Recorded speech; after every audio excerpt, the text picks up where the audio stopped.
तर दिशा सालियन मृत्यू प्रकरणी नितेश राणे यांच्या भूमिकेवर प्रश्नचिन्ह उपस्थित होते।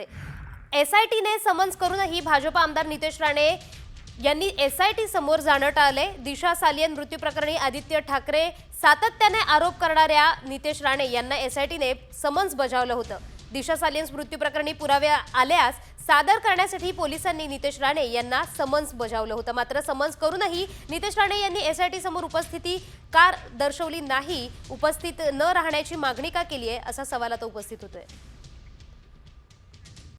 कॉमस्कोर नुसार आता isakal.com आहे देशातील नंबर 1 ची मराठी न्यूज वेबसाईट। प्रत्येक अपडेटसाठी isakal.com ला नक्की भेट द्या। तर याच संबंधित अधिकची माहिती देत आहेत आमचे प्रतिनिधी सचिन गाड। तर सचिन, काय सांगाल? एसआयटीचं समन्स नितेश राणेंना आलेले आहे, तरीही ते अनुपस्थित आहेत, तर काय अधिकची माहिती?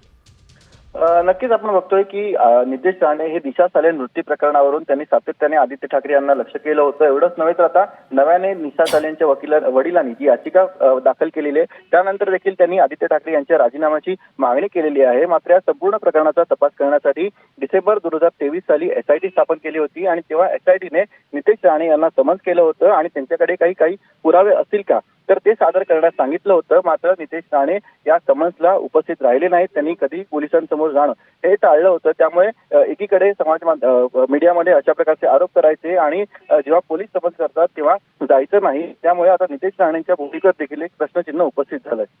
जी, धन्यवाद सचिन दिलेल्या या माहितीबद्दल।